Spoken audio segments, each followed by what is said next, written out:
All right, welcome to ShedLife. We're telling great stories with great Kiwis. So, Ayden Johnstone. Okay, Jason. Ayden, co-captain, Waikato Rugby, Otago Highlanders, New Zealand U20s, the Baby Blacks, the mighty Waikato Rugby Club, big rugby man. We're just talking off here. I'm going to spring it on you. You were managed to be in the worst performing under-20s Baby Blacks team. Tell me about it. I was. Thanks, Jason. Thanks for Here's a hospital pass. Sure. Thanks very much for having me. It's always good to catch up. But you're looking at one of the worst ever performing Baby Black players. Not anymore, I will add. We've managed to shake that nickname. But no, we did. As we were saying, it was the way the competition. I'm going to start with an excuse, as I do, every person does. The way the competition is formatted, it goes straight to, so it's a Junior World Cup, and it goes straight to semis and finals. There's no quarterfinals, and there's 4 pools. So they do this every year, right? This Junior World Cup. Yeah. So what year are we talking? I think it was, when did I leave school? 2014. So it was either 15 or it must have been 16. 2016. Yeah. So we played in Manchester, England. So I was 19 at the time. It was pretty exciting to go over there. But one thing, the weather traditionally in the UK, you think terrible. So we got there and the weather was exceptional. It was like a heat wave. What time of year was it? It must have been coming into their spring. Okay. It must have been coming into their spring, but the weather was meant to be bad, and then all of a sudden the heat wave turned up. It was like 22 degrees, and you've got these English guys walking down the main street of Manchester City with their shirts off, like they're dying. All the pubs are just packed because the sun's out, so nothing better to do on the weekday than go and have a beer, which good old English pub culture. But anyway, off piece there. We're in Manchester, and top 4 teams go through to semis and finals, and we unfortunately lost to Ireland in our pool. And Ireland, as we've seen lately in the top international side, are really good. So a lot of those guys that are playing now were playing in that team. It was a heat wave, and then when we started playing games, turned back to traditional UK weather, raining, windy, cold, not a nice place to be. So we're playing Ireland in that weather, and they just played traditional Northern Hemisphere rugby, scrums, mauls, pick and goes, everything that a Kiwi player. Well, we do enjoy it as a forward, as a prop, but you'd rather be in open space throwing the footy around. And they beat us. And in that, our scrum got touched up a bit. So I'm a front rower, so it wasn't the worst scrummaging performance I've seen, but it wasn't great. And so we came back from Manchester with our tails between our legs, and basically the headline reads, worst Baby Blacks team ever. and we'd finished 5th. We won all of our games except for one. And so, as you do, 19-year-old, you open the comments while we're picking front rowers that can't scrum. And I'm sitting there going, geez, I thought scrummaging was my strength. I can't do anything else well, but I could hang my head on scrummaging. Apparently not anymore. From that, came back, your poor scrummager, worst Baby Blacks team. Geez, it was like the highlight of my career so far, and now I'm so in the career probably been going like this up until this point. It had been. It was. I wasn't an amazing rugby player at the beginning of school, and then I knuckled down and I started going right at school, and it was all going well. So this point was, I guess, probably the lowest point I've been in my career, and then after that, in the developmental pathway stage of rugby, you're finished. So you go into senior men's. That's your level now. That is the end. So you'd reach the pinnacle in age grade rugby. So then I went back. I was given all this negative feedback, thrust into men's club rugby. Then you start playing against men. generally big, strong guys. Your scrummaging doesn't go too well there, so you're probably even further down. I started my electrical apprenticeship, so I was in hot roofs and underfloors and all that, crawling around, up at 5 to go to the gym, full day at work, back at training, finish, 8:30, make your dinner, go to bed, do it all again. Yeah. So just in this grind for a couple of years until I sort of made the Waikato team. But I think for me, that kind of grind and rebuild development phase in my rugby journey was actually really vital to set me up to go on to do what I eventually did.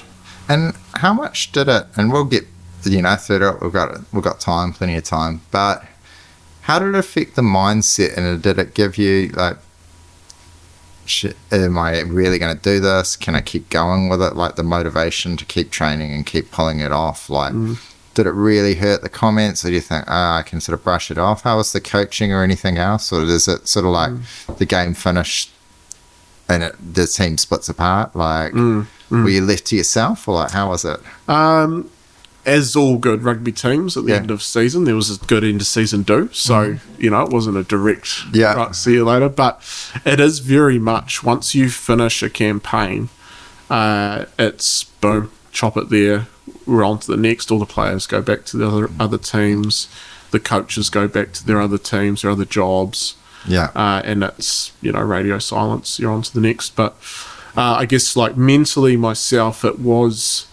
I think because you're just so impressionable at that young age, and you take everything on board like it's God's word, and you've got to go and work away at it, and that's what you need to work on. One thing, I guess, in reflection, I learnt from that is that yes, this feedback is, you've got to take it on board and you've got to put a plan in place to action it, but actually, the person giving it may not necessarily know what they're on about either. The person on Facebook who says you can't scrum, they don't know what they're talking about either. Yeah. I did get the feedback from like the coaches at the time, who was Razor, Scott Robinson. So you just got to take it on board, but action it over a period of years, not tomorrow, if that makes sense. You can't, unfortunately, progress takes time, and you can't just say, okay, well, this is what I got to do, and I'm just going to go and do it, and I'm back up to that high level. Yeah. And I guess through that process, it was a good 2 to 3 year period where I had to hone my craft on my scrum, work on my technique, work on my strength, and just slowly grind away while also completing life in terms of my apprenticeship and still hanging out with my mates and having a good time and doing what young guys do. Nice. And when did it... So was that the end of the season completely for you? Like, so I'm just trying to put it into a time stamp. Is when did the under-20s tournament end? Did you then have any more club rugby to come back to, or was it like... Yeah, we did. We came back to club rugby. You had like a bit of a break because you played a lot of games in a short period of time, and then back into club rugby, which was Hautapu for me. Yeah. So at that period, we had quite a young Hautapu team. Was going through a bit of a rebuild phase, so... We were like all the young guys ready to go at the start of the season, win the first round, and then all the men who have done this for years and years, and they usually slow build and then start peaking towards the end. We just went early and then just fell away. So it was the same. Got back, started getting pumped in the scrum around the line out and around the field, and then we just slowly dragged down and finished in a screaming heap at the bottom of the pack. So. That was pretty much that season. Tough 2016. Yeah, it was. Yeah. But hey, you can't complain. No, you managed to go to Manchester and play for represent New Zealand, so that's the way you got to look at it. Absolutely, and we were saying before, it was just at the time it couldn't seem like, but it's just an epic achievement in itself. So that's awesome. But hey, let's wind it back a bit, and where from, where you grew up, what was family like growing, early life for Ayden? Where'd you grow up? So I'm a local lad, so I was born, in Hamilton, in the hospital. We were originally my dad's a builder, so he built a place in Didsdale on Aberdeen Drive. So we lived there till I was 2. Yeah. And then we moved out to the country, out to Te Kōwhai. So Oh, nice. My parents had a lifestyle block out there. They still do, still there. Yeah, cool. And that was awesome growing up there as a kid, like bit of land to run around on. Yeah. You got cows, farmers next door, Yeah. go to the stream, Ealing, local country school. Cool. Just really good Yeah. place to be for a kid. Yeah. Local rugby club? So I played for Frankton. Oh, yeah, cool. So I'm actually from a hockey family. So Nice. my granddad was a good hockey player, played Prem hockey. Dad actually he played for Waikato hockey for Nice. a long time. I think he ended up captaining Yeah. Waikato hockey before they went to turfs. So he was big like me, and they used to play on the grass. So Oh, yeah, nice. it used to be a bit of a slower game. As soon as Yeah. it went to turf, it was game over for him. So Yeah. so I ended up playing for Frankton. That was Right. our kind of dad played for Frankton Squash Club, and Nice. played all of our junior rugby at Frankton, which was awesome. We met some great guys that still meet and catch up with now. I guess it was a good place to really just have some fun and fall in love with, Yeah. what rugby's about as a kid. Yeah. Bare feet, frosty field, Yeah. pie after the game. Yeah. That's my core memory of Swarbrick Park and Frankton Rugby. Yeah, man. Yeah. Yeah, I So- look back on, my schoolboy rugby. It's North Shore Rugby Club. Yeah, I just look back. I used to like the trainings. Like, the games seemed to be a bit of a blur, but I used to just love hanging out with the mates, tackle bags, holding bags, doing it, scrum work, trying to push those big machines around. It's good times. Yeah. So brothers and sisters running around on the lifestyle what? Yeah. So I was an only child for a long time. I guess what was the gap between brother and sisters? 5.5 years. Oh, yeah. So my life was absolutely amazing, and then they showed up. No, joking. So they're twins, twin brother and sister, and then so I guess I was always that older brother. Yeah. Tasked to look after them. But, I relate. I was the oldest. I'm the oldest, like 5. So yeah. That's it. I could still see those little early pictures. My parents were so happy. Just little Jace were all wonderful. And then why'd you bring these other crying children into our wonderful life? High school? So as I was saying before, I went to the local primary school out at Te Kōwhai, and then I actually ended up I did like a year prep at Southall. That was pretty like interesting, going from a like local. How many kids at Te Kōwhai? When I first started, there was just over 100. Yeah. I don't know what there was when I left there. Yeah. But it was just a complete different culture shock. I used to never wear shoes to school. Yeah. And here I was going in a blazer tie, lining up to go to chapel. Like, it was just complete turnaround. Yeah, turnaround for me. So, but it was good. Like, it was really, I think, set me up to then go into high school, and it was a great school. And then I ended up going to Hamilton Boys. Oh, nice. It was cool. Got to catch up with a few of my mates that came from Te Kōwhai to Hamilton Boys, and then the mates that I was with at the moment. And that was pretty cool. So you're just bussing in each day? Yeah. There was a local bus that used to go. I used to start in Huntly, actually. Huntly, Ngarawahia, used to pick us up at Hotatū, and then through into town. So. And I know Brian, lots of guys, Hamilton Boys, and people just speak so highly of it around here in the Waikato, and it's renowned nationwide as one of those sort of top, schools, boys' schools. But what was it like going through, any sort of secret sauce or things that you look back on now that you're like, oh, what were they doing that seems to produce such teams and like such a desire to, get your kids into Hamilton Boys? I think, like, the discipline side. So you go there and you hate it because you've got to have your hair can't touch your eyebrows, can't be on your ears, you have your shirt tucked in, your socks pulled up. Yeah. And so it's like this continual process of unrelenting, like, standard. Yeah. So there's no hiding it. And I think it's good because it's like it removes the risk for, I guess, parents to let standards slip, because kids can manipulate their parents in different way, whereas at school, like, no, this is it. There's 2,000 whatever boys here, and you all have to do the same thing. So you either step up to the line, or there's plenty of guys on the waiting list that'll come take your spot. So I think that for young men is actually quite good. Yeah. The same in the way they do their sports and in their classrooms. It's like, well, no, actually, this is the standard. You either live it or you don't. And if you don't live it, well, you're going to end up getting a load of detentions to try and persuade you. And then if you don't, well, then we need to start talking about whether this is the right place for you. So the standards are the same. Yeah. There's no some standard for that person, some standard for that person. There's no double standard, which I think is really good. The way they deliver it is debatable in terms of, hey, is the hard-nosed approach the right approach for everyone? Yeah. For me, at the time, and where I was, that suited, that was brilliant for me.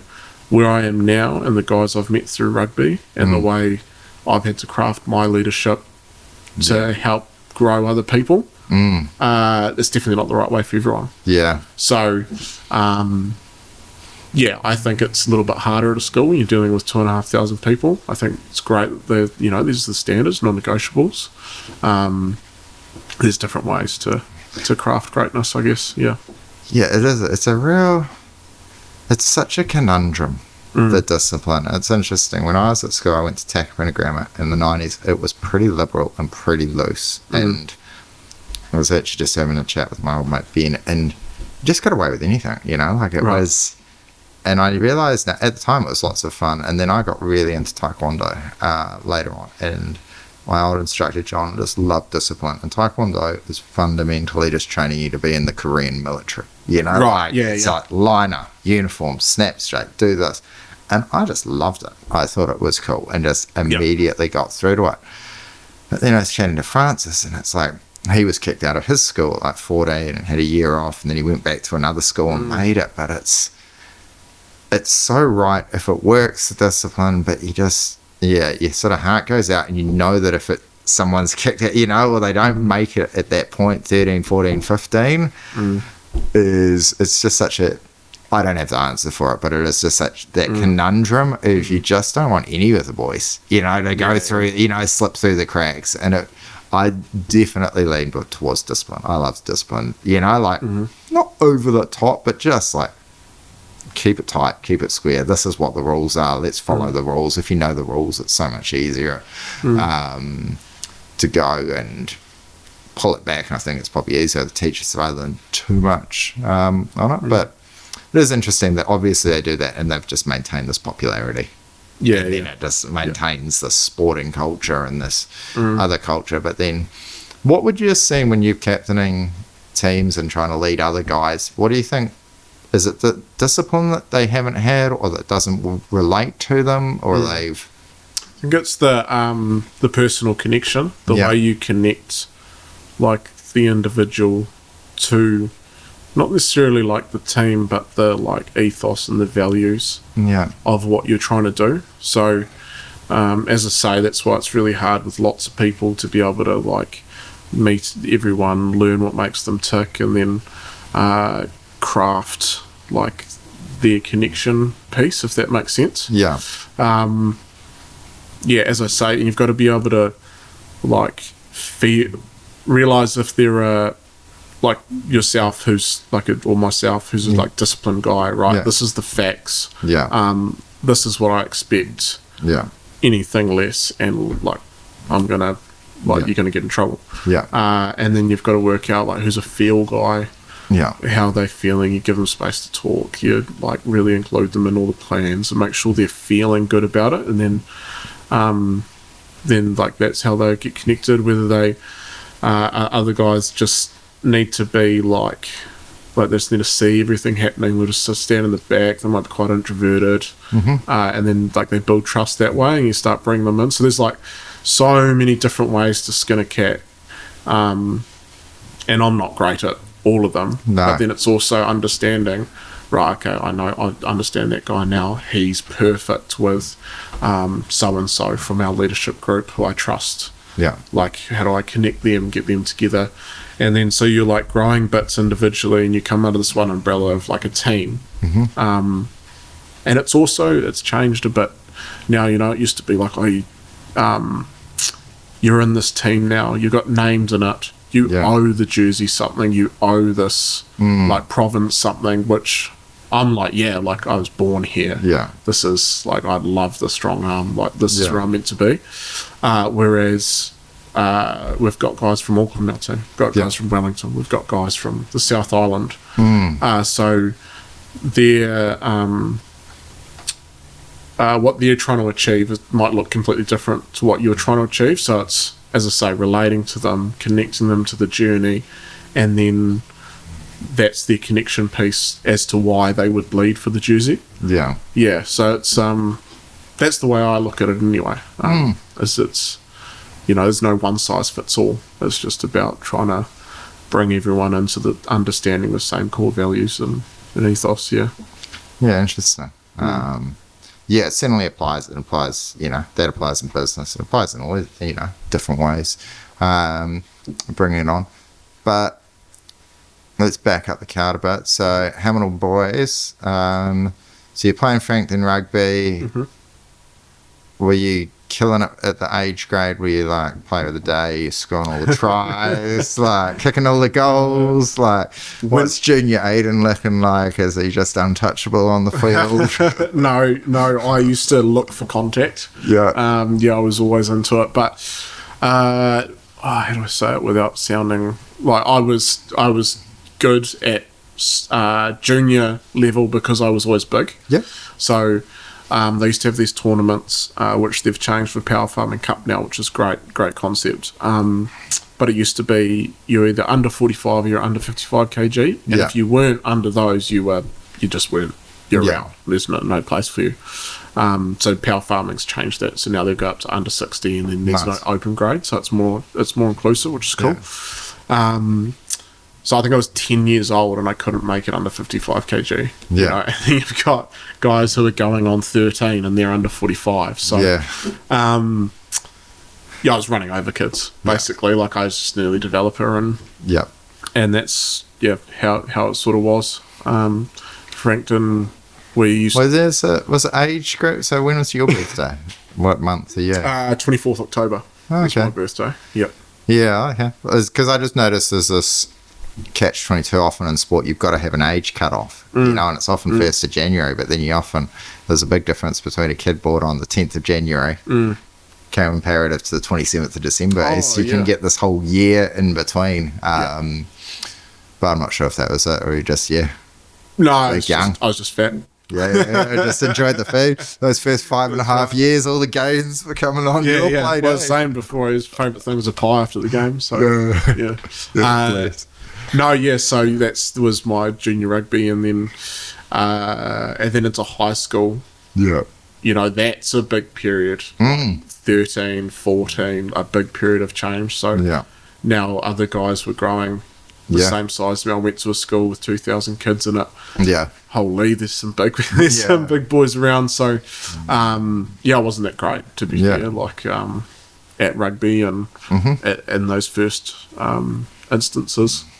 So just playing for one of the must have been dozens of teams then, Hamilton boys. And so there, and then it wasn't until I guess under 15s, under 16s where I started to get looked at as half decent. I'll probably attribute a bit of that. I went as the rowing program at school, and that was just like, for me, ultra discipline, ultra fitness, exactly what I needed at that time to help me get fit and become an athlete, basically.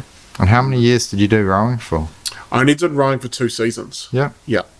So Glenn Ross was our rowing coach at the time, so ex-Waikato coach. coached the first, am I going to get that right? No, the second Highlanders team Yeah. in 97, I believe. So a well-established coach. Yeah. And I remember having this conversation with him, and he did it rather politely. I came to him, I said, "Oh, look, Glenn, this is after my first year. I don't know whether I'm going to keep rowing anymore." And he sort of sits back and he goes, "I know what you're saying. Because I was really good my first year because I was a bit bigger than everyone else. You've definitely got the body type of a front row forward." Yeah. So otherwise, just saying like you're going to be too fat. Just give it one more year. It's going to be good for your rugby. It's going to get you fit, and just give it one more year, and we'll reassess then. And so I gave it one more year, and then that was it after that. And he was like, "Yeah, okay, Yeah. you're at your peak now. This is it for you in rowing. You're starting to upset the balance of the boat." But no, he was great. So, Were you just rowing in the quad or the octi? no, was rowing in the 8, Yeah. and then the 4, Yeah. and then we did a little bit of peer stuff, but Yeah. we were never that strong at that. But we had a really good rowing program. We won national titles, top 4 in the 8, and then we were second in the quad, in the 4, and then our under-16s we were okay, but not that great. Yeah, it's I've really been more exposed to rowing just the last few years. So Jasmine did it for a few years at Hauraki, and it was awesome. I'll be blunt. I used to be like, why do people care about going backwards down a river? That's dumb. Yeah. But I just hadn't really added it. Is the amount of training, I must say it though, is like, people like, I was coaching hockey and they're like, "Oh, you expect the first 11 to train twice a week? That's a lot of training." I'm like, "Yeah, I just train them all." And then you go into rowing and they're making like a junior train like 8 times a week. Oh, Then after the second year, it's like 13 trainings a week. And you're like, what's the difference? But anyway, bless New Zealand rowing. But it was just phenomenal. I love the discipline. I love the days down in Katapiro. My mate, another father, Stu, would always be helping the kids off the water or the boats and doing it. And I realised, this is one of the things, I reckon it's one of the secret sources of Waikato, is rowing is so many people have done it. They've learnt this discipline, but they've learned that it doesn't matter whether you like the person or not. You have to work together. You can theoretically you can have a championship rugby team with people still not necessarily working together, especially in a lower age group. If you just got a team of studs where you're doing it, but in rowing, it's just all about synchronization. It's all about working to the strengths. It was, it's cool, and it's just the grind. It's like when I saw it, I was like, "Oh, this is If you like discipline, you like the grind, you're like, it is tough. It's cool. It's if you can get the chance, and obviously there's a cost involved, but I think rowing is epic, and the friends for life too. Yeah. Like all my best mates, guys that I rode with, and awesome. we're still good mates because you end up spending more time with them than you do with your family. Yeah, because as you say, you're Monday to Saturday morning and night, and then you only don't see each other on a Sunday. I think that's it. And often best friends, and it's going through adversity together. And bless us, so many of that might just be having too many drinks. But is the adversity of the rowing. Oh man, just those ergs and just the relentless nature and watching it. It's there's a shared trauma, but it's a good one. It's cool. All right, that's cool. I get that. Okay, so the rowing is certainly a secret source that's going to be put in on strength, fitness, discipline, and then that starts feeding back in towards the rugby. And so when do they start looking at you for first 15? When do you start getting it noticed? I mean, Hamilton boys, it's to get into that sort of level of rugby, like that's a big deal. So I guess I was lucky in the fact that, so probably through that, I got into a little bit of trouble at school with the disciplines. So I was talking about like you can step up to the line or you don't, and basically I wasn't stepping up to the line, and ended up having to have a meeting with Mr. Kirkham. So Greg Kirkham, who's is he still deputy principal? He was the deputy principal at the time and the first 15 coach. So he calls me into his office, and my mum, because they're going to stab me down just for being a What are you doing? Little Talking shit, back basically. or? Oh, just a variety of things, little detentions, not listening. Yeah. One of them was like a bit of a fight. Which all, Yeah, man. young No, guys don't do worry. things. You're not talking to an angel. Yeah.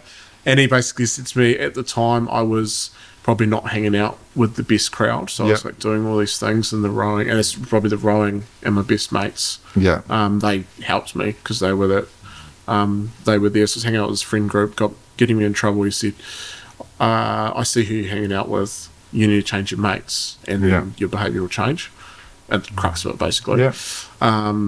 So I took that on board, probably one of the better things I've ever done in my life, and moved and hung out with my rowing mates. So sat with them at lunch, and it's like at school, you've got your posses. And then, from there, he saw me do that, behaviour changed, and then that was at the time when I was playing under 16s, I think. So I was in like the third, 15, and maybe up in the seconds a bit. And there was an injury. So I was 15 at the time. There was an injury in the first 15, and he asked me to come up, even though I probably wasn't next in line. Yeah. But it was more his way of saying, this is... Yeah, well done. Yeah, like, I don't know if a reward's the right case, but, if you make positive changes in your life, positive things happen. Yeah. So he called me up. I wasn't meant to play. It was more just come and train and go, all right. Then another prop went down. And then it's like, okay, well, right, you're here now. You know everything. You're in there. And that was the start for me, basically, was sort of, when I was 15. Yeah, and so that would have been year 11 for form? Yes, year 11. Yep. Yeah. Yep. And is at this point, are they televising, like... First 15? First 15 and Hamilton boys? Yeah, I'm pretty sure they do. Yeah. Yep. Well, so they would have been televising when you would have been there. So when are we going? Because we winding this one back 15 years, so what, 2010? Yeah, I'm old now. Yeah. It would have been... Depending on who you're hanging out with, you're young to me. It would have been 2012, I think. Yeah. So, okay, cool. So I think they were just starting to start to televise. Yeah. It was all kind of taking off around that. Yeah, because I know that I feel like they've had to pull it back a little bit lately. It pretty much has become too popular, was First 15 rugby. Yeah. Like televised it sort of. Okay, but that's pretty cool. Just speaking to it I'm going to just talk a moment and just feel free, you start playing up a little bit. My guesstimate, or you're hanging out with you're trying to impress these sort of naughty boys or get into the net. Like what was sort of? Yeah, I don't know. Because were you causing trouble at Tico Fire? Were you pretty crazy through? I think I was just a country kid, as I was saying. Like I'd turn up in bare feet. And, Because you've obviously got the rowing mates that were, they're all, they're legit. They're on the path, Yeah. Then there's another one, but it was a bit of what was the 10 to, because it's great that you made that choice. And I think lots of people have it. And it's not just at 13 or 14 you get that choice. You can get that choice at 23, 24, 33, 30, 44. You can have that same choice. It's like, hey, do I want to hang out with the guys that are just pretty much at the pub every night, or there's always an excuse for one more beer, or should I go home, go to the gym, what was it, a hard one to say, hey, I should go on that path, or no, I think it was probably it was a life a different life that they led, that I guess drew me to that, because I was like, oh, that's new, oh, what's that? You go out drinking and your parents don't know, and you do that kind of thing. And from a small country kid, I was like, oh, that's different, and try that, and I guess you get mixed up and, oh, this is cool, come on, man, or I wasn't literally thinking that, but probably on reflection that's maybe what I was looking for. And then I guess the change that I made probably was influenced by maybe a little bit of a punched on the face Yeah. in a metaphorical sense of like, hey, look, I've been seeing this in your behaviour. Yeah. This isn't right. I've seen this countless times because this is my job. Yeah. Like, you are heading down a path that's not great. And I guess the maturity to be able to, and like I'm pretty grateful for, like, I've got awesome parents, Yeah. awesome grandparent. Like my family is great. So I've got awesome role models, great support networks. Yeah. So I mean, it's much easier for me to make a change in my behaviour Yeah. than someone who doesn't. So that was probably part of it. That change, and I think, yeah, probably upon reflection now, learning who you are, knowing who you are, like your history of your family, you know, the people that have come through, what they've done, what they've achieved, that a lot of that is really important to know too, because that's your character, Yeah. and your values, family values. So yeah, that's looking back at it now, but yeah, I guess that was part of that change. And those guys that I rode with were big on that, like into that too. We shared values, worked hard together.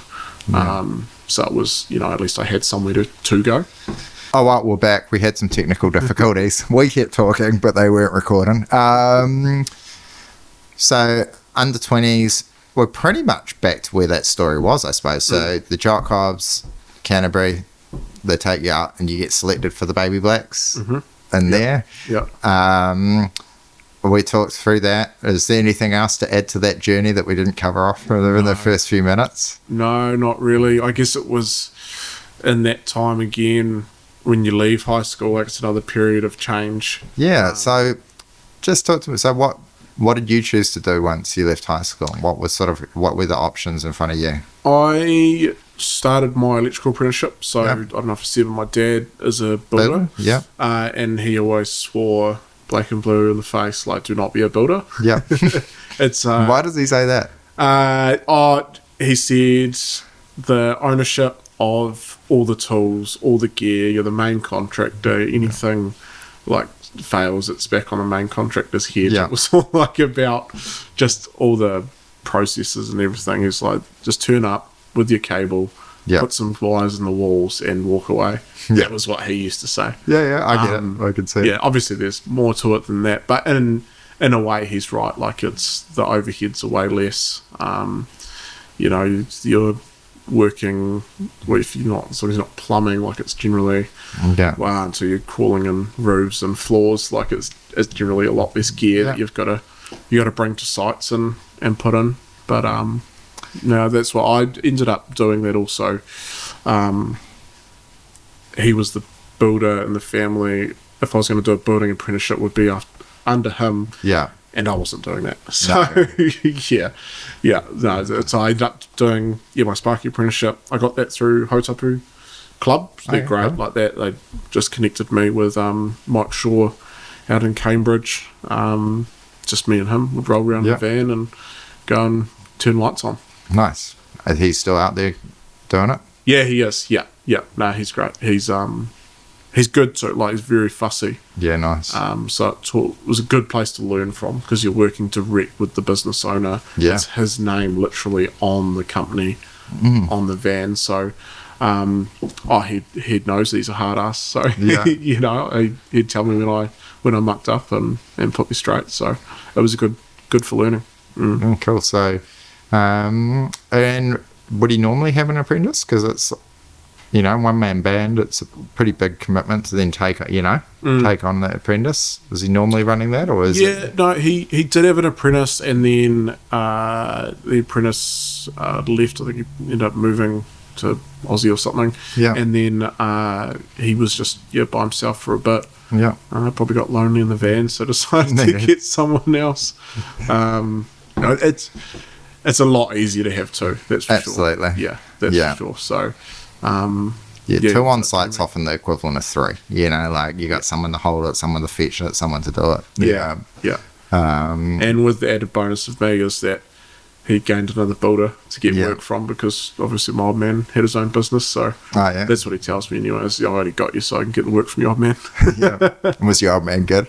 Stuff, spec him and sparking on a few builds. Yeah. No, Dad's No, he's always supported me, so of course he was going to use us. Yeah, good man.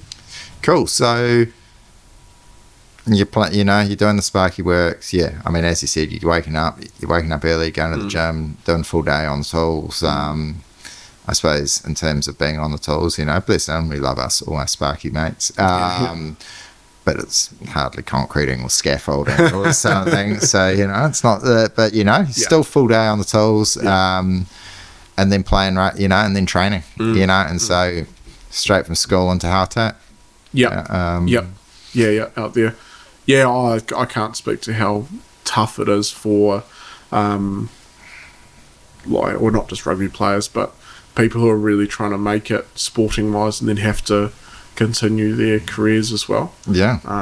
And like a lot of at Waikato, like the FPC girls, they're fully amateurs, so they do it their whole careers. Whereas in rugby, if you manage to make it to the NPC team, at least you get 4 months full-time paid professional to play. But yeah, as I was saying, like you're in the gym at 5, you're at training at 5:30, you go till 8:30, you get home, you cook your dinner, you pack your bag, you make your lunch, you're up at 5 o'clock the next day, and you just do it Monday, maybe a day off Wednesday to Friday, play Saturday, drink all night Saturday night, Sunday's a write-off, you mow the lawns, you do your laundry, and you're back into it, and it's just rinse and repeat until summertime, and then you get a little bit more time, but it's you still got to train just as hard in the summer to keep fit, get stronger, and things like that. So yeah, it's a lot of people, that's where a lot of drop off happens in professional sport, is it just becomes too much, or they've got really good careers that they want to excel in, so they drop sport, and I guess all the more importance of having a cool club and just like real community, Tuesday, Thursday night training, and that's your place. Whereas some people just lump it, I'm going to be a professional, otherwise I won't play sport. Yeah, it's probably the wrong mindset. And so what was your mindset when you were going out? Was it like, hey, I'm going to do this, I'm going to be a Spark, I'm going to give it a good nudge with the rugby? But was it like, hey, I'm going to go pro with rugby, or just sort of see what happens? Like, and also I just might ask is like, what was the temptation to go? Because there was a sort of third option, I suppose, which is pick a uni. That if you're smart enough to be a Sparky, you definitely would have had the grades to get to one of the unis, and a New Zealand uni. You didn't pick the, hey, let's go to a uni, because it's sort of continuing on that school, No, I at that stage, I probably didn't understand the world as in terms of careers, and maybe like where I'm heading, want to head now. And I had watched all the men in my family, none of them had gone to university, and it was always you go get a job, you stay at that job your whole life, and then you retire, and that's generally a trade or some sort of sales role. So that was I didn't even really think of it too much, and I always wanted to play for Waikato. That was my dream as a kid. That was my one, I didn't even, I guess I dreamed of being an All Black, but it was like, no, I just want to play for Waikato. That was like hands down what I wanted to do. And so I had an inkling that I could potentially do it after high school, because I made New Zealand secondary schools. So I was like, okay, well, this could actually be, could come to fruition. And then by then I had the discipline and stuff like that to be able to set my week up and understand what I wanted to achieve, and I managed to go and do that. Cool. Interesting. Who knows what the science is. Do you think it was any difference because you're a Sparky and you're working, as you're forced to go to work every day? It's just in the first few years, Do you think that would have been potentially advantageous for training that you weren't drinking? Like, whereas if you'd just say been in Otago or Palmy or somewhere, is that you could have lent more? Do you think that would have been maybe helped the training in a way? Now, like looking back, did it prevent the partying, or or just like, who knows? Like, you always fit it in, don't you? Yeah. No, but never quite at the level that you could if you were just like, hey, I'm just going to go and do a basic arts or a sports site. If you really just thought, hey, I'm going to go rugby. Yeah, no, I've always been really driven to succeed. So, I never that was never to go and have a good time wasn't my goal. It was always like, right, what do I want to do? You got scared straight by Mr. Kirkland. Yeah. Like, no, that was it. I had my phone. It's like, that's the wrong guy. No, so I was always really driven. That's what, like, don't get me wrong, like, I would have loved to have gone and enjoy it. And I actually look back now, and my, like, I don't know, like, role model, even though he's younger than me, which I think young athletes and kids should look up to, is Christian Leo Willie. Right. So, did his degree, fully qualified dentist, then played for the Crusaders, then made the All Blacks. That's like, you're winning. Yes. Because he could fall over tomorrow or just decide, you know what, I don't like rugby anymore. Yeah.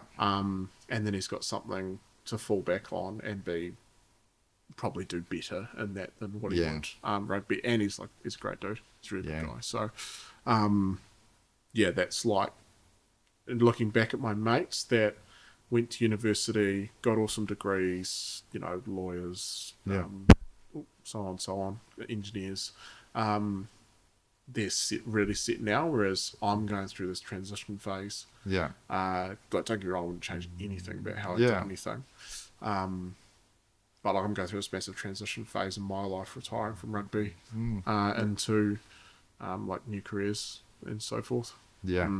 There's sometimes I don't feel like need is go, hey, if I could have gone and done something different, I would have done it. But it doesn't mean you don't want to change what you were at the moment. Yeah. I wrestle with that sort of statement a lot because I'm often like, hey, if I'd have known what I know now, I'd have done this, and this different. But I wouldn't change where I'm at, in the life. Yeah. But you don't know also. You could have gone and changed that, but then I might have never achieved what I achieved in rugby. Yeah. And then if I look at my rugby career, it's why I've got 2 kids, the wife I've got. it all flows into one action leads to the next, and so that's why you'd never change it. Absolutely. But I think it can't go without saying is don't put all the for the young people that would be more likely, to listen to this and listen to you, is like, hey, don't put all your eggs in one basket in terms of just backing out. And even if you're finishing the pro career, is everybody wants a career after it. I think sometimes people assume that, and speak to me with this, is people need something to do. You can't just sit around home and do nothing every day. Don't expect that if you're going to be a pro rugby player, that you're going to suddenly wind up and be like, you know what, I'll just do nothing. It's, you got to do it. You see all the guys, and even if you're talking the top of the top, they might put out the book, they might be on the TV, but they're still running other businesses. There's still, you got to keep yourself interested. So, I think if I was to give advice, it would be, while you're doing what you love and it's paying you, which in my case was professional rugby, figure out what your other passion is. But probably to do that, you have to learn who you are, what you're about, what you stand for, and then figure out your other passion, and then start putting steps in place to move into that. So, my passion is like fishing, for example. I love fishing. I mean, I know it's never going to be my career. But I guess what I'm saying is you've got a long period of time that you could spend setting yourself up to move into that next thing. My other passion is also like people. Connecting with people, like leading people, like seeing other people succeed. So I did a degree in like leadership management while I was playing rugby. So that was kind of generic. So I guess in my older, when I get to 60 or whatever, once I've, got massively rich, and Yeah. I don't know if Lotto got one last night or not, but it wasn't me anyway. I'd love to go and have my own charter, and take people fishing. Yeah. You know what I mean? So it's like you have your passion and reverse engineer it, and while you've got this period of time playing professional sport, because that's how do you start setting yourself up? How do you start understanding yourself and where to go? Yeah, that's a cool one. Let's spend it. It's, I talk to lots of younger guys and that, and I want to do this, but it's like, hey, what do you really want to do? Let's take out being uber rich. Like that would be nice if it happens, but pretty hard, pretty unlikely. Like not. But you can be successful, like, what is it? Yeah, is it the charter and the fishing? Is it this? Is it like wife, lovely wife and kids? Like, which is obviously a great thing to have.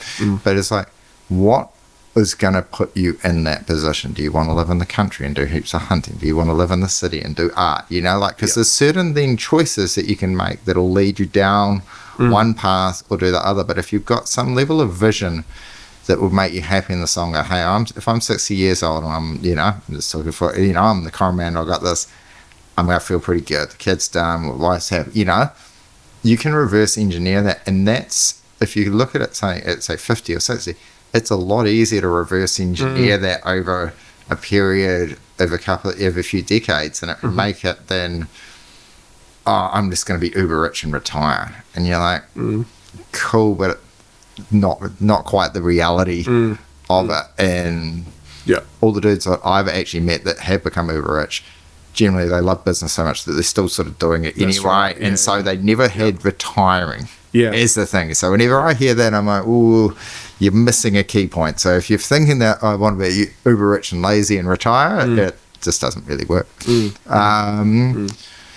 Okay, let's just jump through it. But how did you then get under 20s, how tap?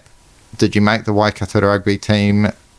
When did that when did that happen? Was it the first year, second year, third year? So I made the team in 2017. Okay. Was like when I did basically 2 years of... So 2 years as a Sparky apprentice? Yeah, well, I still did it till, I guess it was 2015. Went to Wintec, did 6 months with a pre-trade course, and then started the apprenticeship up until 2018 when I went professional into the Highlanders. Okay.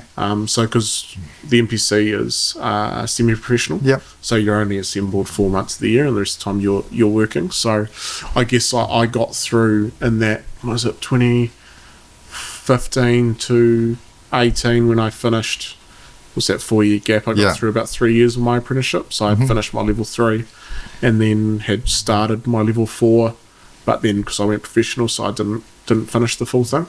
Okay, and so had you played many seasons for Waikato before you got picked up for the Highlanders? Yes, I'd played 2017, 2018. Okay. So I played 2 seasons, and then I was into it 2019. Nice. And what was the Highlanders like? It was awesome. Yeah. Loved it. Loved Dunedin. Loved just the culture of, we're down here at the bottom of New Zealand. We haven't got the big names. Yeah. But like, we're just going to have a go. And we're going to like take you down to the depths and beat you. Yeah, cool. Yeah, so it was, everything we did was just built around, like, we don't care.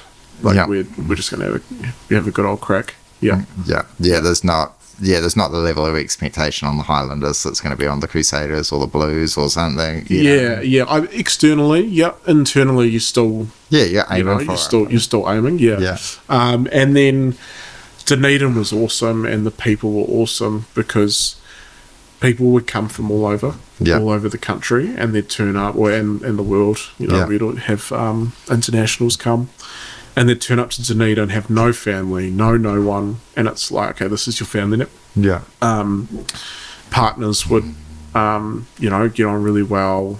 Players would get on really well. It was like this really cool, like family. Yeah. And so where were you staying down there when you were in Dunedin? Were you guys... We first rented on just up from the student area. Yep. So just above Castle Street, or just Yeah, well, we were up on the hill. So okay. So you're watching down on the Yeah, so there's like Mouldy Hill right at the Yeah. top. It's like really nice. We were like just down a bit. So Yeah. we weren't like up in the flash area, but we were just up out of the students. So, you know, it's literally like a level climb. Like there's the pinnacle and here's the depths. You know, we were just, you know, we like to keep a foot in both worlds. yeah. Nice. Yeah, so yeah, we obviously that was a wicked experience, not being able to do that at university, but then ending up down there to Yeah. play rugby. You know, go down Castle Street and go see the flats and mates that live there and all that sort of thing. Yeah.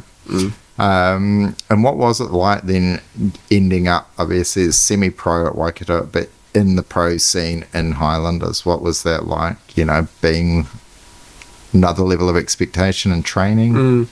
Yeah, I think it was. Did you feel like you'd been sort of growing into it and you were ready for it? Yeah, initially I think for me was a sense of like, because I was born Waikato lad in the Chiefs region. That was like what I thought. It was all about this loyalty of this is where you're from, this is who you represent.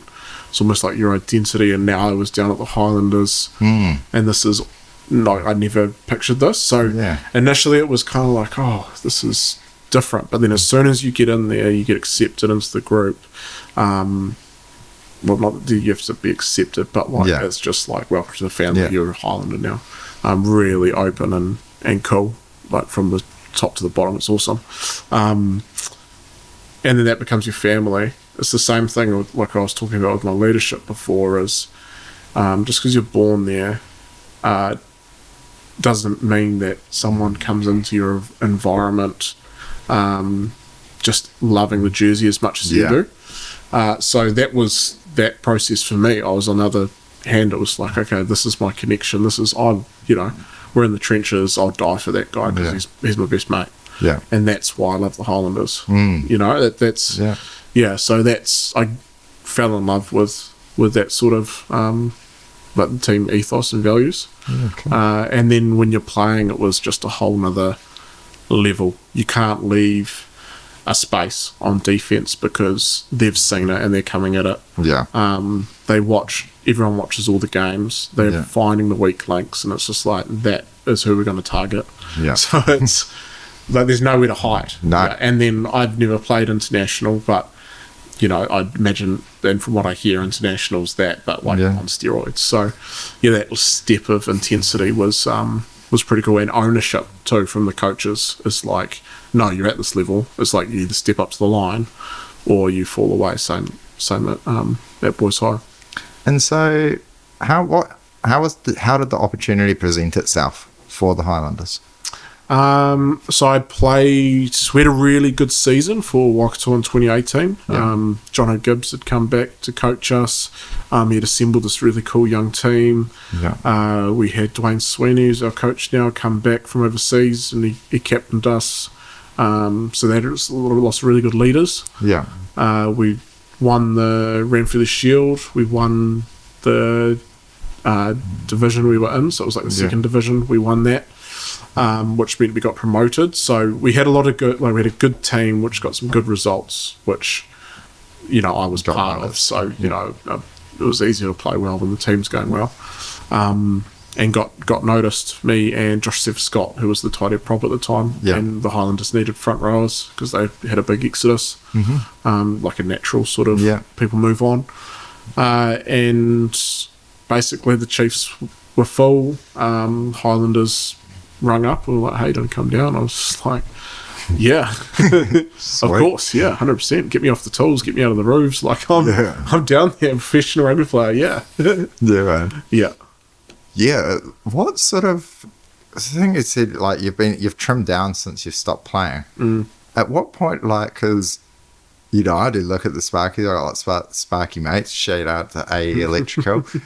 But, you know, like lots of Sparkies is sort of, they look like a piece of wire. So they can fit into, like, you don't fit the normal, you know, size differential for it. Yeah, and my boss was a prop as well. So, Okay. yeah, it was just like, yeah, and I've, under floors, like dug under, like take a trowel under and give yourself some more room. yeah, dig under and get into like a line of joist where you can like shimmy down. I got stuck once because I got like hot. When you're hot, you expand. So Yeah.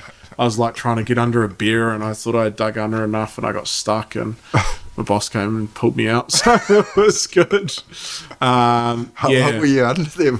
Oh, not long. I just yelled out to him because he was strong. and he was like, he called me fat. So that was good.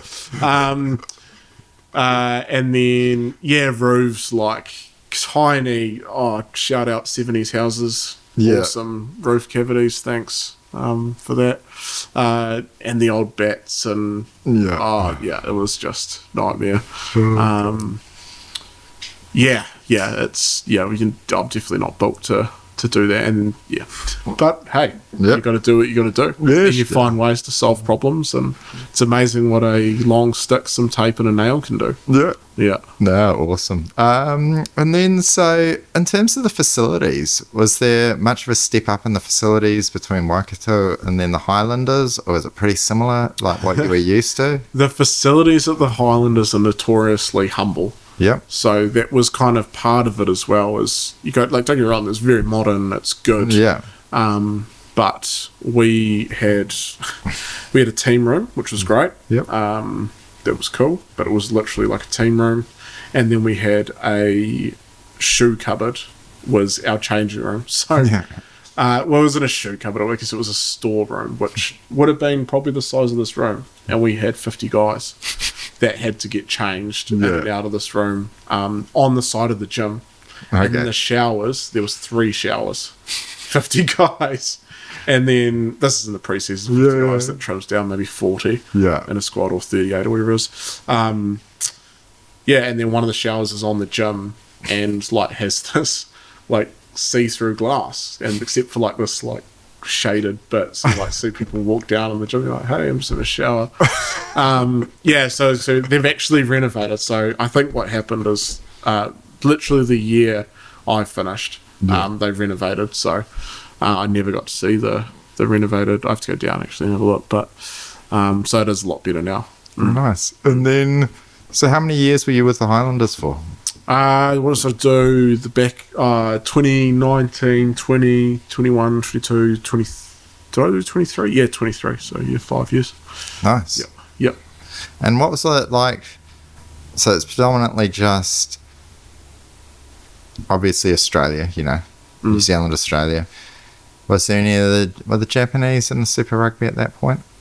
They had a period of the when Japanese. I first started, and the South Africans already out at that point? No, the South Africans were in. So so you were traveling. Oh, wicked. Yep. Yeah, that was really cool. We went to sort of 2 tours. One was in the back end of COVID, actually. Yeah. Which I thought I was the first ever case of COVID in New Zealand. Yeah, which was scary. It would have been at the time. Yeah. So we travelled to South Africa, and we flew into Johannesburg, and there was, because it was going off in Italy first. Yeah. So it was like China, and then it spread to Italy. Yeah. And then the South African tourists were tracked to be the ones that had been to Italy, came back to South Africa, and we were in the airport at the same time as them. Oh, jeez. Yeah. And because the incubation period was like 2 weeks, whatever. Yeah. And we were there for 2 weeks. Yeah. And I was literally on my way to the airport to leave, and I was like sore throat, runny nose, like, I was like, seriously, okay, I'm pretty sick now. Yeah. But then I was like, because you watch people at that stage, there was just like people dying in China and Italy. There were pop-up hospitals, and I'm like, oh, this is it. This is how I die. And then so anyway, I get on the plane, I'm just sick on the plane, headaches, real, sweats, whatever.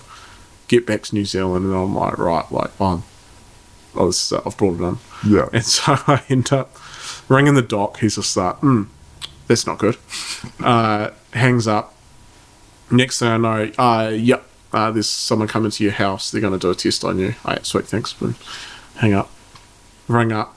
Oh, hi, it's like National DHB or whatever, someone there. Can you please go to your back door, leave everything like locked, don't come out until we tell you. They're coming in full hazmat suits, like full, like holy, okay. So they come do the test, and I'm just like, oh no, I've been on a plane. They asked me like whereabouts, contact tracing. I've been on a plane, blah blah.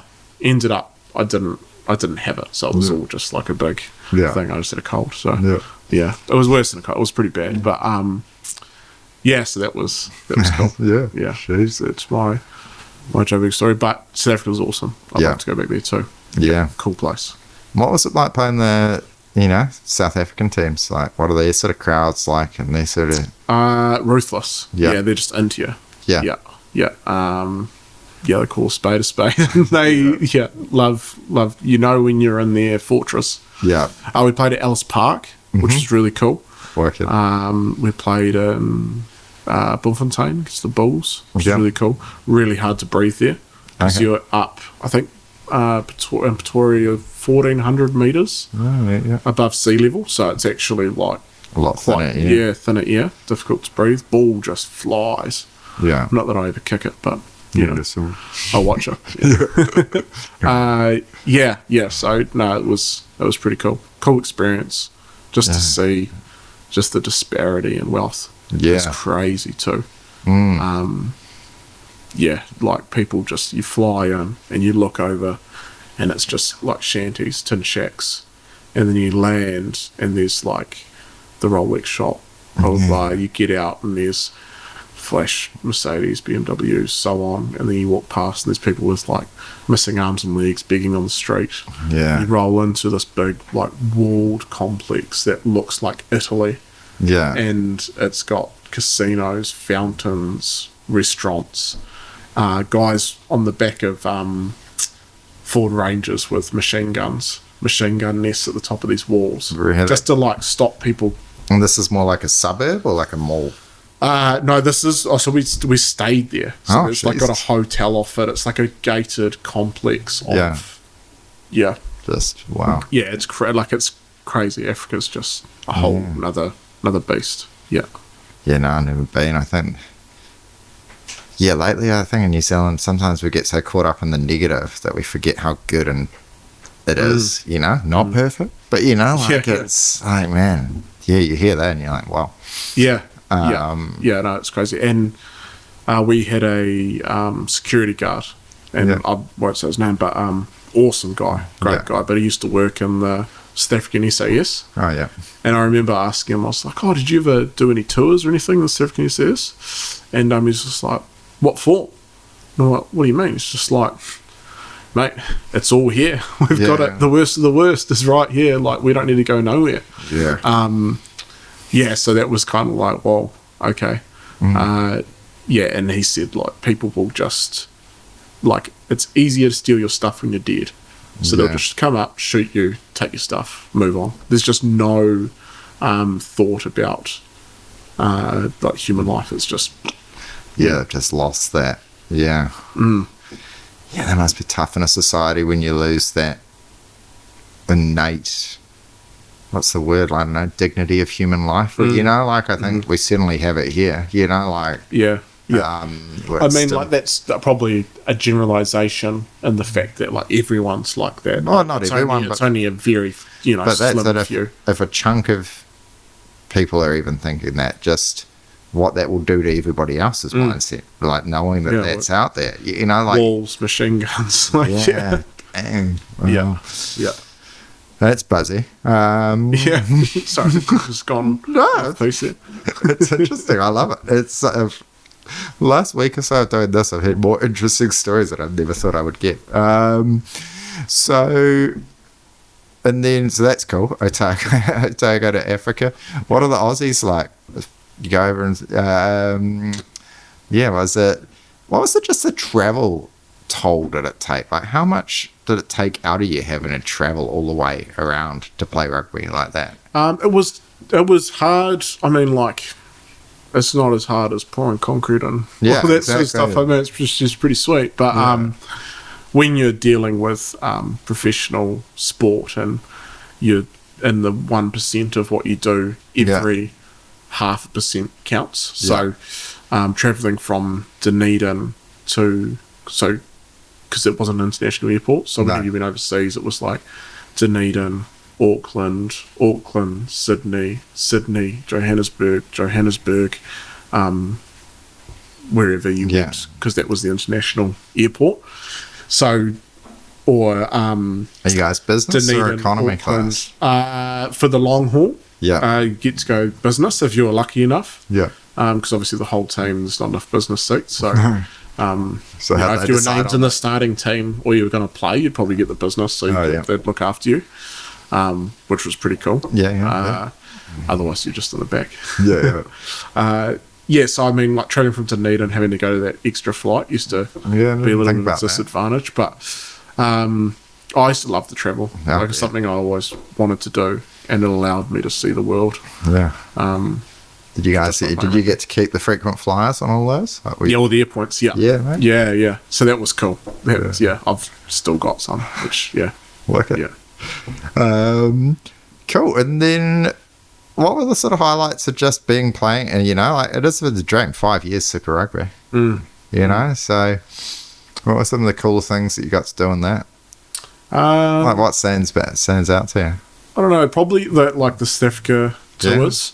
But probably just the place and the people. Yeah. Like for me was, so we ended up, my wife, she's from Tauranga, but we got engaged in Dunedin. We had our kids in Dunedin. We bought our first house in Dunedin. Nice. So Dunedin. So did you meet in Dunedin and meet in Tauranga? No, we met in Hamilton. She was at Waikato University. Oh, nice.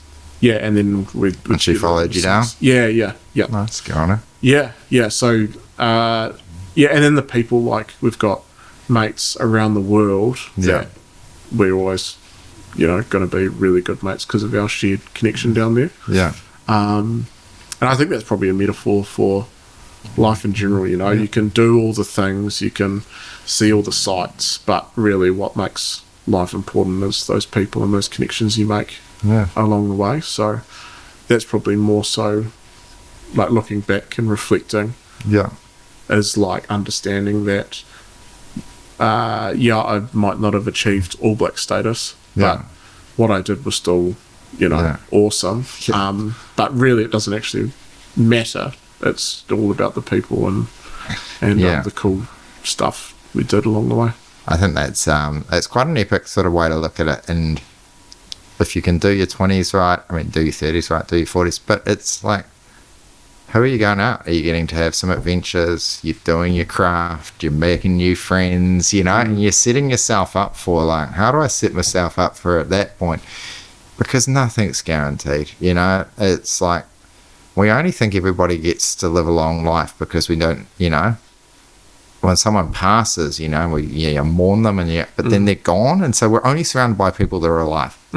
We're only surrounded by everyone that's made it to that point, but certainly not everyone gets it. So, it is those friendships, it's those times and those things to look back. What did you have to do to make sure that you could keep performing to be able to maintain the spot on the team? So every year you have a season with the Highlanders, and then every year you're going back to Waikato? Yes, yep. So... to and from. So the 4 months assembled in Waikato and Hamilton. Then depending on when the pre-season started, we'd stay, catch up with, because all of our families up here, things like that. Then back down to Dunedin for their pre-season and then the season. What did I have to do to stay at that level? Mentally was probably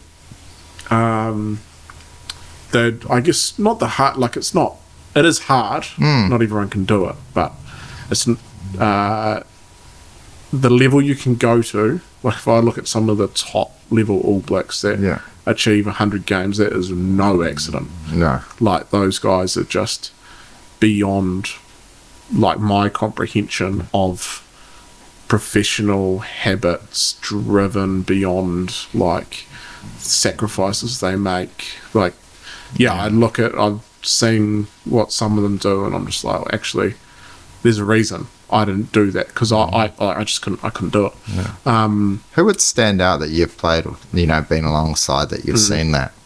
Aaron Smith is the big one. Yeah. Like he's obviously he's had a career to get there, but it's no accident that he achieved that he achieved what he achieved. And so probably there's levels to this game in terms of, and it's the same in business. There's a reason why people are where they are. So mentally, I was pretty good because I was never athletically massively gifted, genetically. And because when you start getting into that top, genetics count. Your athletic ability becomes even more important. So I'd work my techniques, like in my scrummaging, the way I was really good. I was prepared, I was organised, I was diligent. That's what, that was my point of difference. And then also, for those guys like Aaron Smith, it was just another level of that. And then another level of athleticism too. Work it.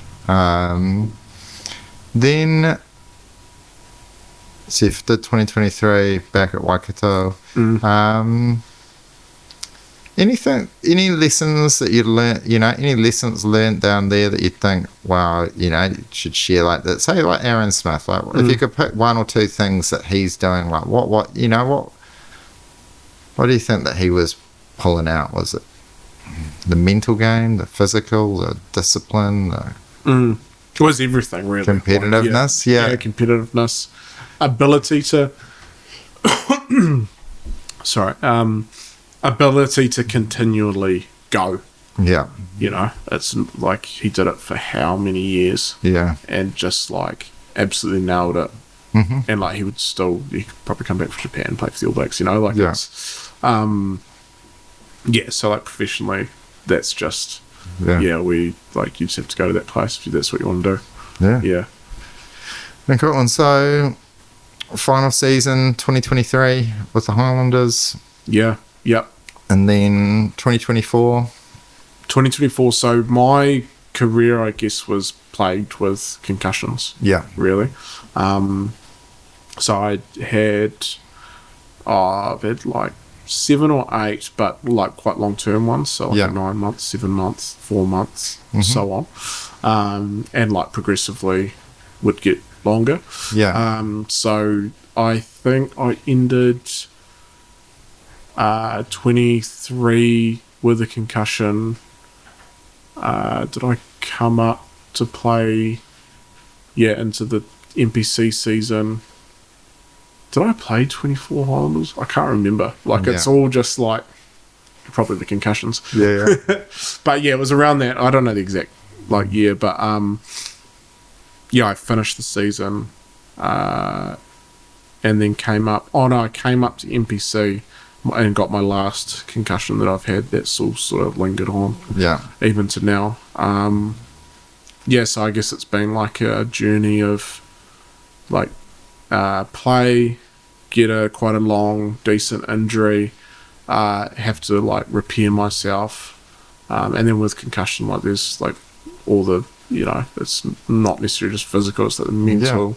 So you got to get back to your level of playing, get your confidence back again, knock down, regrow, that sort of thing. So, and that must be tough, how did it speak to, I can, there's a level of, my Frida was in a car crash maybe 4 years ago that you shouldn't really have walked away from. I could show you it, in one of our Hiluxes or mine, full noise front on, the other lady fell asleep, crossed the centre line, smacked into Frida, completely rode off the Haval that she was in, smashed the, craziness. Thank God it was in the Hilux rather than the people mover. And then thank God as well that to be honest, that they hit Frida, because behind Frida was just this full family in a little hatchback. So it would have been, terrible. But it took a couple of years really to come right with the level of, I'd be it's like going 12 rounds with Mike Tyson, all those airbags, saved physically, but just full noise. So, with the concussions. So, was that, what sort of training or what did you have to do to be able to help, repair the mind? Because it's different to like ripping the shoulder off and you're like, okay, sew it back on. Yeah. Start light, like. Yeah. For me, it was a little bit of that. So, because I had what they call like vestibular ocular issues from that as well. So, where your eyes, the connection between your brain and eyes isn't quite functioning right. Yeah. It's like a glitchy computer. It's getting mixed messages, and then it's trying to process, and then you're getting headaches and concussion symptoms from your eyes. So basically, I'd have to do some exercise or some movements with my eyes at 20% capacity. Yeah. Have a bit of a rest, and then over months build back up to try to get back to 100%. So it is like in that case, it was a little bit like do these exercises and you'll see progress, which was cool. The hard thing is performing at such like as everyone does, like you function well. I mean, there's a period there where I'd wake up, make my breakfast, be all right for an hour, and then it's headaches, back to bed, and that was like the day. So then going from where you're at, usually running around, training twice a day, catching with mates, like just living life, like with your kids, to not being able to do that was like the mental adjustment that you got to try and make. And how is that on the wife and kids? Because obviously, like young kids, it's not they don't care if dad's got a or not. Yeah. Well, my kids are still like my boy's 4 and 2, so they were still pretty young, so I didn't really realise. And my wife's really good. Like she understood. I had a few, so she knew how to manage me. So like they were great, but it's more they still can't. You don't know unless you've had that type of concussion or things. So it's hard to explain what it felt like. Because even before my issues, I was like, "Oh, you got a concussion, but come on, mate, you'll get through. Like it's not that bad." But when you're in it, your brain's a pretty powerful thing. Like it's telling you other things that, and giving you feelings that may or may not be true. So I think you're wrestling with your internal self as well. For me it was the physical, like how I could be, and then the mental, which I look back now from a place where I am like really healthy, like really good, like day to day, sweet as. A little bit of symptoms still when I get up into that like max heart rate. Then which fortunately I don't have to go there too much, which I try and avoid and all that sort of thing. So so like looking back, that was actually a really good growth period because it was all right. Okay, you have to contend with yourself and like be really disciplined and around how you think about yourself.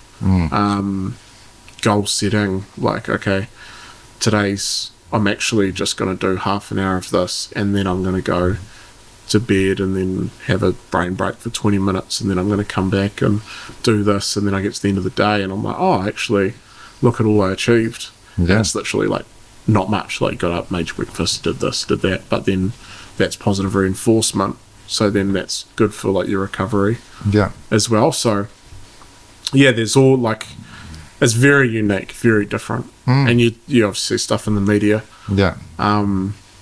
which is not great. So it's a pretty interesting sort of thing. Still wouldn't change anything though. No, that's that. It is. It's just, it is.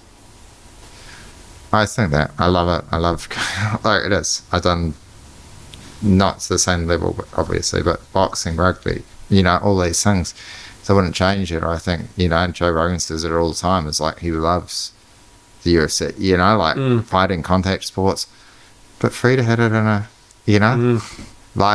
life is a contact sport. Like there's nothing's guaranteed about it, and so, and then it's also, I think one of the biggest things you can do in the success and probably somebody in the sports scene is do the rehab. Like do the thing. How do I train the mind? How do I look after it? So what would you do Because we noticed amongst a lot of friends is people would have massive head knocks, even more so with the ladies, actually. There's lots of times, as whether it's a slip, it's a car crash or something, would get it. They would sort of have the same level of symptoms that you're talking about, it would seem, but would, not get any help or not understand what's going on. But with it, is there any exercises or things that you do to, that sort of help train? Like it's, as I said, it's so unique to everyone. I think the biggest thing that I had to overcome was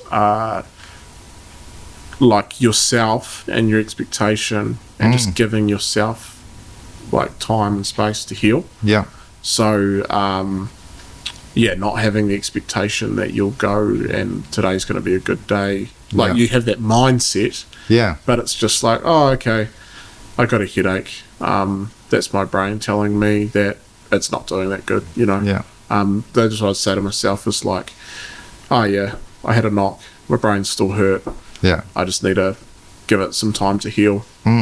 Same way I would if I had a broken leg, I wouldn't be getting up to run on it.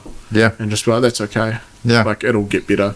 Yeah. It's kind of like allowing yourself to be hurt. Yeah. Because the more you try and fight it, the more it stimulates your brain, which then the more it's going to hate it. Yeah. Yeah, so it's kind of like separating your brain, your health, and yourself. Yeah, it's like, once you have that, it makes it a lot easier to recover, I think. Yeah. Interesting. I think even if when you want to keep pushing yourself, is just accepting that you can't just, and as much as, some of us watch him, old Goggins, and he stays hard, but he's also, I'm not sure he has such the balanced lifestyle, but is giving yourself time, is to just heal. And like, I want to push myself and go and try and work out every day and do these things, but you like, hey, also listen to yourself and don't blow a gasket just because in one sense it's easier for the mind. Once you've got a hard mind in terms of, hey, I can push myself, it's like, hey, but is it the right thing to do? Because and I imagine that's probably been the conundrum within the rugby and other communities is like, hey, this ain't all right, but I could push myself physically to keep going and do it anyway. And so that led to retirement. Fundamentally. So all done now. And so what is it? And it must be tough because it's from virtually very few professional sports people get to go out on the shield. They get to go out winning the Rugby World Cup. It's perfect. I'm going to sign off at the pinnacle. And I've still got a year or two left in the tank, but I'm not going to do it. Almost everybody, it's an injury. It's getting cut from it. What was that like on a career that just sort of, it didn't worry me too much. I had seen heaps of people come in, come out. What I'd done through from the start to finish, my growth. I knew how that's how things rolled. I guess I was just thankful for. I was gutted. Don't get me wrong. Of course. But I was thankful for. And to be fair, like the Highlanders had already told me like they didn't want me back, so it wasn't as if. Was that due to the concussions? No, it wasn't due to the, like they wanted to go in a different way. I was signing another guy. Yeah, sweet. That's all good. So it wasn't as if it was the concussions. Taking me out. Like I was at a different point of my career too. But it was like kind of like, oh, okay, I've actually done pretty good. Like, I played 50 Super Games for the Highlanders, 50 for Waikato. The junior stuff, it was being able to reflect, give myself space, separate my ego, all that sort of stuff. I've got 2 kids. I've actually, I've got a house. I've done this degree. Oh, yeah. That's all right. Like life happens. No, it is. It's pretty impressive. And I suppose it wasn't, hey, I'm going to chase it. I'm going to try and pick up a Japanese, a B grade Japanese contract. Because I mean, sure, he might have finished up with the Highlanders, but there would be plenty of semi-pro rugby to still go. But you thought, Oh, it was kind of like I went through that. So don't get me wrong. Yeah. I went through the phases of being like, oh shit, like I've got this concussion. I probably shouldn't play any longer. But that's how I make my money. Yes. So it's like, oh, can I get to Japan? Can I get to France? So I was definitely trying to, because I didn't know where to go. I didn't know where to turn. It was all I really knew. I didn't really want to crawl around in ceilings and floors anymore. Yeah. And, you know, I loved what I did. So went through all the emotions of it, especially with a concussion. Yeah. Makes it harder. It's hard, like it's hard already. Yeah. So it was, trying to figure out, and I'm still trying to unroll the retirement process. It's almost, I call it like a early midlife crisis, because you've literally finished a whole career that you knew really, really well. And you performed at really, really well. And now you're stepping into the real world, so to call it. But in saying that, lots of really good transferable skills, things I learnt along the way that, you know, starting to put into place. Yeah, and so it's bringing us up to the modern day. So I get an email halfway through this year at Waikato Sheds, and we'd semi-engaged with Waikato Rugby a couple of years ago, so it must have been on a database. I'd looked and I thought, no, not really. I'll be honest, you actually put in there, hey, I've had a concussion, and I didn't know, like I hadn't followed enough, you know, like I skim along the waves of lots of sports. I like lots of sports. Obviously, I know the Waikato, I support the Highlanders, but I'm not a tragic. I've also, to be blunt, I probably do more now, but till my kids don't live at home and they're off at uni, you know, like I was like, well, my kids were going through, I was like, I just want to be obsessed with their sports. You know, I actually did that 12 years ago when we moved to the country. I cut Sky Sports. I was like, I'm focusing on the kids' sports. That's what's important. As I only got Sky Sports back again this year, because it's like Jasmine's only got one more year to go, and I'm like, all right, I've got some time now to follow some other kids' teams. You know, but I was like, I had a sympathy for it, and we reached out, and you pitched me, you would come on, hey, do Waikato Sheds, Waikato Rugby, and you're like, yeah, that sounds pretty cool. It's our 20 years in business, you know, they could do number 20, but did they offer you, like, hey, come and, what was it, like, come and help out on commercial intern, you know, sort of thing? Yeah. How did that opportunity come about? So in my process of being in that, what am I doing with my life now, I came across a guy, Grant Metcalf, who's good guy. Yeah, great guy. He's a commission manager here, but he had done, you know, sports marketing, commercial. He's been CEO of companies. He's really, really gifted. He's incredible. And he saw me training in the gym. And he's just like, he told me this later. He's like, is this guy going to try and play rugby again with his, like, soft marshmallow melon? And so he said, hey, how about you just come and you follow me around on commercial, and I'll teach you a little bit about what I do. See if you like it. And then, so I went out with him, just followed him around. I was like, oh, this is pretty cool. And then he's like, oh, well, have a go. Like, just get out there. He's a real can-do attitude. Just shoot and fire, and, you know, hope for the best and ask questions later. So, just went out, and that's where I started being like, okay, well, how do I make this work?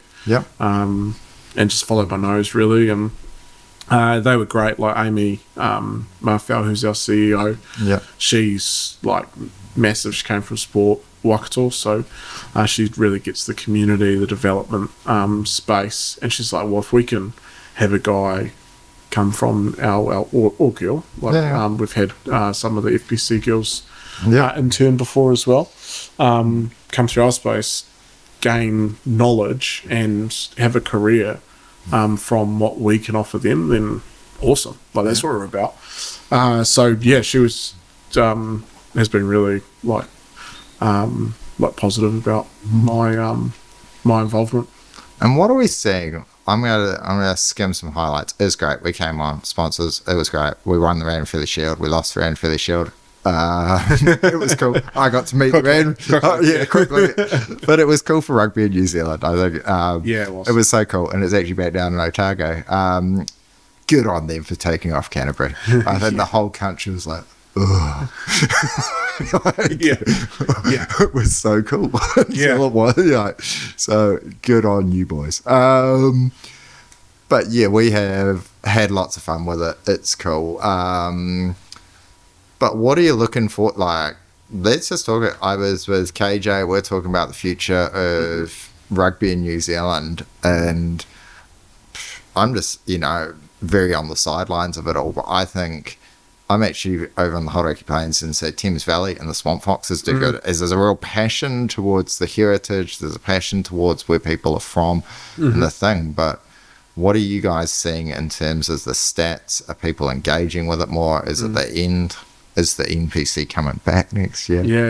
Yeah. No, I think I see it in people have had a lot of choice lately, and the product of rugby's been like awesome. Yeah. And still is awesome. And there's all these other sports that are just like awesome products. Yeah.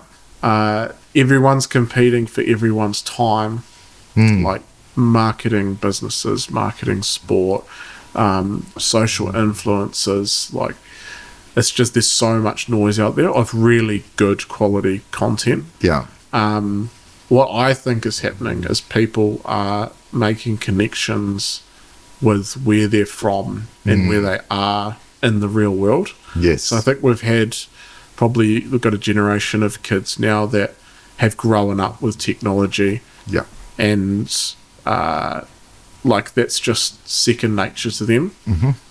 They've got parents that see that as well, and potentially, this is all just my theory, is everyone's kind of going, geez, this thing in my hand, some of the screen times I've got the kids that I've seen, it's like they're working a full day job on their phone, 8 hours screen time. Like, I think people are starting to realise that, holy, our time is getting stolen with this like phone. Yeah. So, and then I think because there's all these high level products, which will always be really appealing, people are looking to their local club, their local business. Everyone's telling me how amazing they are online, but who's actually out in front of me that's going, oh yeah, I know so and so, and he works with so and so, and I'm going to the rugby, or I'm working with Waikato Sheds, like come along. And there's this connection back to local, where you're from, where you're born, tribal passion. Yeah. And I think it's really starting to come to fruition in NPC, like our numbers, like we were talking about the numbers before, like our social media's done really well. The national viewership is up, and our first 4 rounds was up 50% on the season before. Same as our FPC was up over 50% as well in the first 4 rounds. All of our social media, like, we've put a lot of effort into trying to connect with our local community nationally. NZR's gone, maybe this is NPC, what we've all been saying, basically. Maybe NPC is the secret sauce in New Zealand rugby. It's been promoted a lot better. Like advertising, the Bunnings provincial page has done an awesome job of like telling stories. They are a highlights. great page to follow. Yeah, they do some fun stuff. Yeah. So we're starting to see the effect of like that, maybe a thirst for a bit of tribal local action. We played Taranaki for the Shield, 8,000 people in the crowd in New Plymouth. I don't know what the population of New Plymouth is. But like, it was awesome. It was awesome to see. And they've got a Super Rugby team in the Chiefs, but that's the top of the level rugby that gets played in New Plymouth is NPC. So they're all about it. So there's, as I said, like, there's this really, I think, wave coming of tribal supporters. I think where I saw it is pre-2020, people didn't really care that the products I deal with were New Zealand made. It was like, hey, I'm just talking about price. It wasn't that big a deal. As people realised, hey, let's backing the community matters. You know, like backing New Zealand made. Where are the jobs from? Who's built that? Is hugely thing, and I think that's ties in. It's like, hey, let's back our local team. And it doesn't matter, you know, like, hey, it's cool if you played rugby. It's cool if your dad played rugby. But if you didn't, get behind it. If you're a new immigrant, you know, you've just come over here, back the local team. You know, like, you don't have to be a rugby player to back, you know, to back the team. I think it's, that's what's sort of happening. And the All Blacks have always sort of had it as, you know, the only people you ever see wearing an All Blacks jersey are like new immigrants to the country, and bless you, because, you know, supportive. But I think it's cool. And there's this real undercurrent of love for the little provincial teams. I think what they've done with Sky, NZR, whoever's, but free to air next year. Yeah. That's going to be gold. I can't wait for the kids to get to see it even more, because it's, hey, it's cool if you've got Sky, but we only know that's only whatever it is, 10-20% of households have got that Sky connection. So once everybody's watching the games, then they're all going to be talking about the games. Yeah, that's right. And I think it's going to be great for little small town New Zealand. You know, you think about when you're a kid on a rainy day, or you're eating your breakfast before school. You flick on the TV and there's infomercials on. Like, imagine if that could be replaced with rugby. Like, how good replays or something, you know? Like, like that. I reckon it's going to be awesome for, hopefully, for kids wanting to get involved with their community clubs.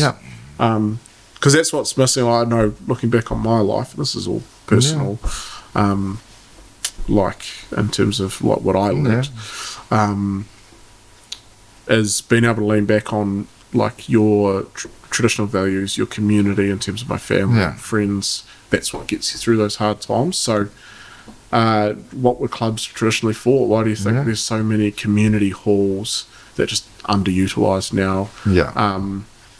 You know, my grandparents were from a small farming region. It was like they go to the local golf club, the local rugby club. It was all the social outing aspects, because otherwise they were just talking to cows and sheep. You know, so, absolutely. Well, the golf clubs have boomed since that, but I think being able to tying it in with the local clubs, I think it's going to be. I think it was.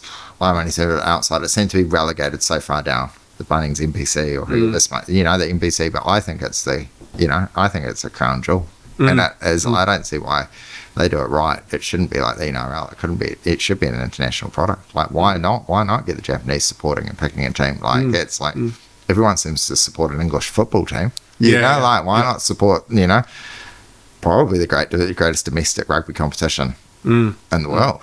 You know, like, it's going to be very cool. That's happening. It'd be interesting to see where it goes. And even, like, you got the Curry Cup in South Africa, which is their, like, domestic competition. Like, it'd be cool to see, like, a crossover. Or, I think so. Yeah, something like that. There's so much scope. There's so much cool scope to do it. And just, that pride of being able to play for the province. And, hey, if you're good enough and you can make it to the Highlanders, or, you know, like, that's cool. But I think there's just bringing it back. Man, if you can make it to the province, that is just an epic level in itself. And it also provides this level of connection, I think, for Waikato, is, hey, if you might have played for Waikato hockey, you might play for the netball, you know, you might play for the league. I know when they did the March Pass, it was very cool. You extended it out to the league clubs. And we were saying something, and we actually saw it with the Ngāti Rugby League, and this is Hauraki North Rugby Club, and they're over 100 years old, and they hosted the first ever game of rugby league on their grounds this year, because they had so many kids playing it, and they do it a cool way over there in Thames Valley. Shout out to Adam Matite and all of the crew. Is rugby plays one chunk of the season, then rugby finishes, and then they switch to league. You know, like, and it's. The fact is, it's the same kids that play rugby and league, you know, like, so let's not worry, you know, so it's cool that they're doing both and sharing it in, but it's just kids having fun. Those Hauraki Tigers that came along in the March Pass, they were just as pumped. 100%, And all those kids, they're all Chiefs fans, they're all Wars fans, they're all Waikato, you know, like, they're just fans, so. And that's it. We just want to see more, because, and we'll, you know, talk about the phone. It's almost like we're more... Like, we're connected, but we're isolated. You know, it's so being able to sports one of those ways where you can go and watch a sport game by yourself, but generally you take one person with you. Yeah. Or like it's a way to connect. You watch it on, even when you watch it on TV, it's generally done. It's the only thing that you can invite your mates over to watch, isn't it? You don't like, hey bro, I've watched this new Netflix show. I'm up to episode 7. Do you want to come and snuggle on the couch? You should watch Brokeback Mountain with me. Yeah, that's it. It's like, hey, if you do, cool. But it's definitely come over, watch the game. You know, like, and it's just it's great. It's cool. So any plan, you know. So you're the man to talk to. If you're in the Waikato, you're watching it and you want to get involved, we did it. It was remarkably affordable. It was very cool for us in terms of sponsorship, and that is, reach out and see what we can do, because you guys do heaps, which must be a challenge in itself, because you're looking after like a pro team that's 4 months anyway, Waikato Rugby, the men's. You've got the amateurs that are the current champions, the FPC, so the Whara Palmer, the ladies. But then you're also looking after all the club rugby, all the junior rugby and everything else. So tons of way to get involved and support it, Yeah, absolutely, yeah. No, it's the two, like the NPC and the FPC is, I guess, what you'd see. Yeah. But there's a huge amount of work that goes in through our like community team into the development of like growing rugby in the region. And like with that, everyone's on the same page. The clubs, Waikato Rugby, it's just about how we like resource it, we strategize it, and like really grow something pretty special, which is starting to take effect. We've got a really good strategy that I think we've seen some really good steps, some positive steps, especially in the women's game. Like that's phenomenal. Like the women's space has just gone nuts. Like we've got 14 club teams. I think the next closest is Auckland. They've got 4. And big part of that is the effort that like our community team's putting in, and then the backing we get from Waitomo. But they are avid supporters of the women's game, and they are awesome. And it's people like that but they're a family-owned business. They wear their heart on their sleeve. They're disruptors in the business industry. They just back it, they get behind it, and they just go hard. And that's what we're starting to see the effect of now, is great results for our FPC team. So, that's, I guess, one way, an example of how business really helps drive community rugby. And these are the girls that are in, lots of them are nurses. We've got some studying. We've got others. We've got one that's still at school, like at high school. They're just awesome girls. They're in your community. They're literally helping look after you in the hospital. And then they just have to be amazing athletes too. So, and vice versa, the same with the men in the NPC. We've got an amazing set of partners that really like make Waikato Rugby tick.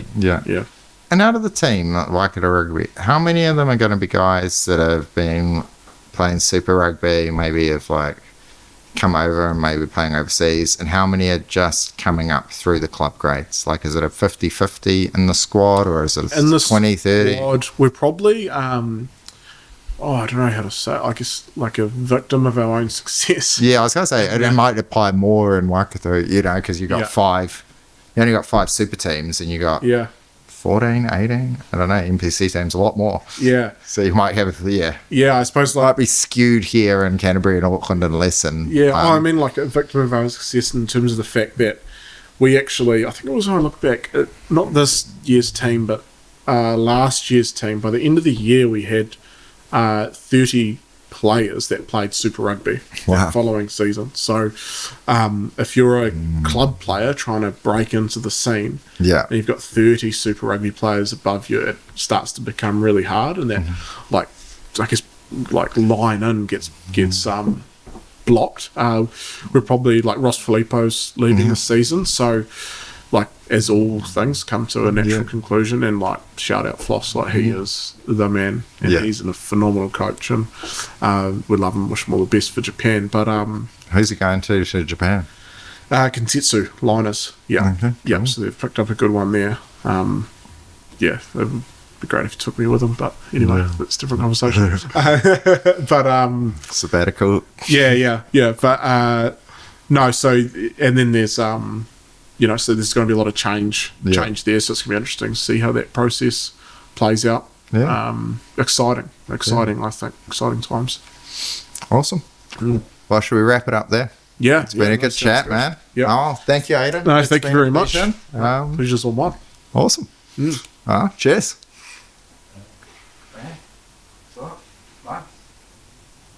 Yeah, let's go.